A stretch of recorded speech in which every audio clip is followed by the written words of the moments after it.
Well, you know what? Recently I'm troubled by a thought. Most of the weight loss techniques published in popular books or magazines do not work very well on the population of Indian subcontinent. Today, we find 4 strategies to lose weight which work well.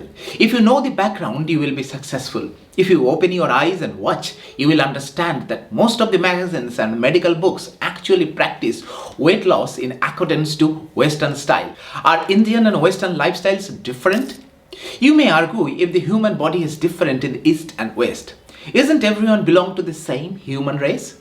When I see patients in the clinic, I see many people say that I eat only little, yet her weight is increasing. Another group of patients says even though they are doing everything, they are not losing weight.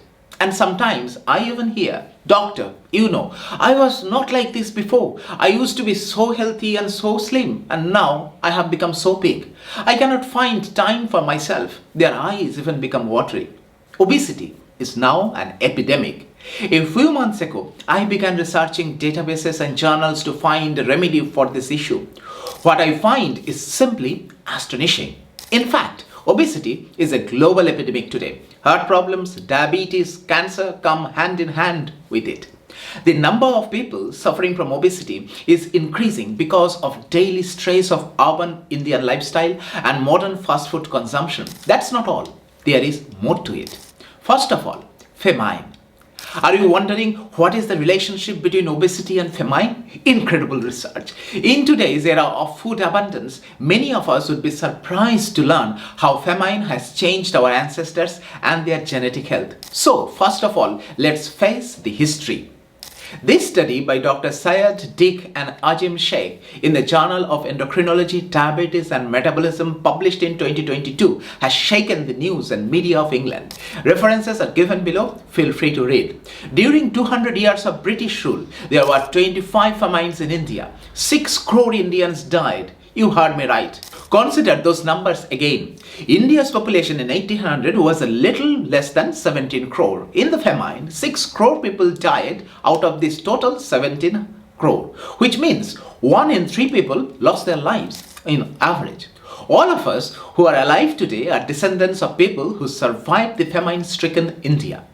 East India Company ran a riot that time. Indian property worth $45 trillion were siphoned off to Britain. Skyrocketing land tax, high taxes on essential salts, the list is endless. As far as the history is available, it is known that there were 17 famines in India in 200 years before British rule, and after the British came, the number jumped to 25 famines in only 200 years.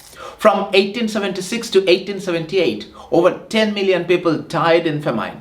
3 million or 30 lakh people died of starvation in the streets of Bengal in single year of 1943. So, what is the relation between today's weight gain and historical famine?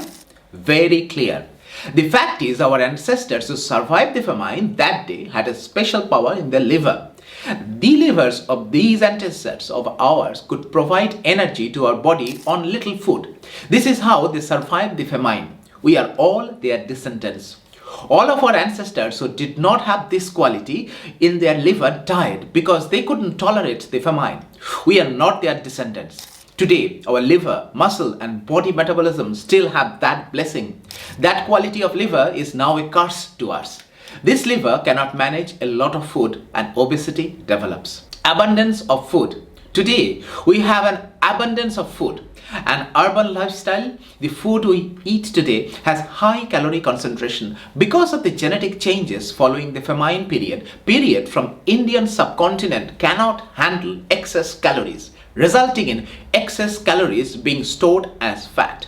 It is truly difficult to get rid of this excess fat. The process by which harsh and challenging environment alters the genetic profile of our body is known as epigenetics, and the entire field of study is referred as evolutionary biology. Precisely for this reason, Indian subcontinent is suffering in the epidemic of obesity and diabetes. Indian body is very energy efficient, runs better on less fuel. So eat less. Color of the food plate and portion size. The amount of food we eat at one time is called one portion. History tells us in 1500 AD, the people of the world consumed 13 trillion calories of food every day.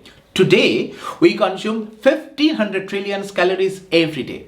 Consider these numbers again. Since 1500 AD, human population has increased 14-fold and calorie intake has increased 115-fold. Oh, you will now be convinced that we eat far more than we need to. Green revolution, new age crops, dairy industry, poultry, meat, nutrition have increased by leaps and bounds because of green revolution. We want no more famines.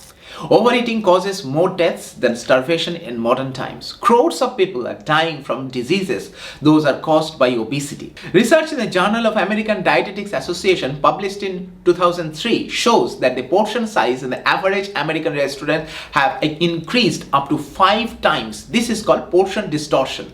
Portion distortion is a common practice for restaurants to catch customers. Restaurant tricks.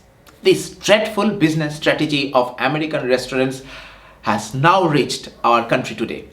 The restaurants are aware that we are budget conscious. We only visit that restaurant which serves bigger portion size. Consequently, Indian people are gaining weight. We consider the amount of food as a war target.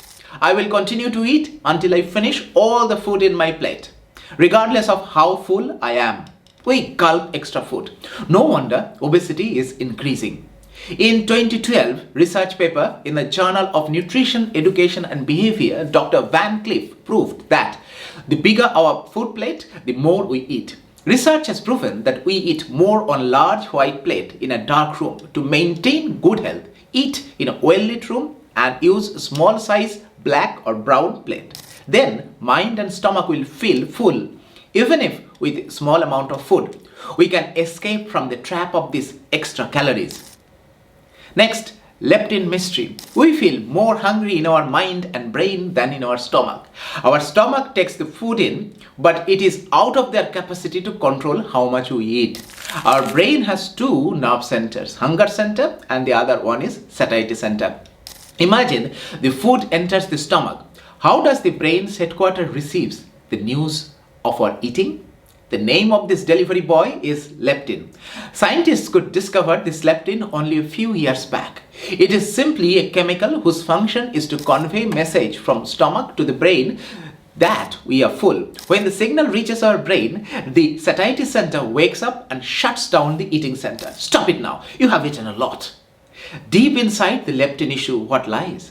The actual problem lies in the fact that how prompt the leptin is. The journey of leptin from stomach to the satiety center in the brain takes a specific amount of time. Surprisingly, it varies from person to person. Yes, you got it right. Leptin is very prompt in lean and thin people. They feel full after eating relatively less. For them, leptin reaches brain fast from the stomach. For chubby people like me, leptin is rather slow. Even with a full stomach, it takes a while for the message to reach our head.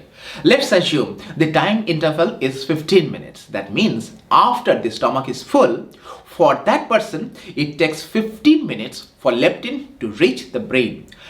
All that time, we stay hungry. We keep on eating. So, this last 15 minutes, we continue to overeat. These are extra calories in our body. We can use these to find solution. So introduce a half time in your lunch and dinner, just like football and cricket match. Eat a little, relax and then head back to the table. Once you return, you won't feel like eating the extra food. Next, untimely sleeping. A good night's sleep is essential, but sleep does not depend on how many hours you sleep. The quality of sleep and what time you go to sleep are also important. Right inside brain, there is a small area with only 20,000 nerve cells called suprachiasmatic nucleus or SCN. Our body clock is located there. This little center orchestrates all the 37 trillion cells in our body. For 60 million years of human history, this clock has put us to sleep with the setting sun and we woke up with sunrise. This clock controls our hormonal fluctuations.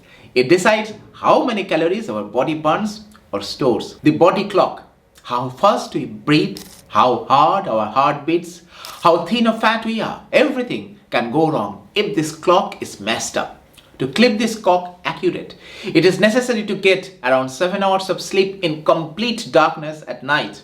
Often because of the stress of studying, work pressure, or going to bed little late at night because of Netflix and staying in bed even after sunrise, the clock malfunctions. These actions completely disrupts suprachiasmatic nucleus of the brain.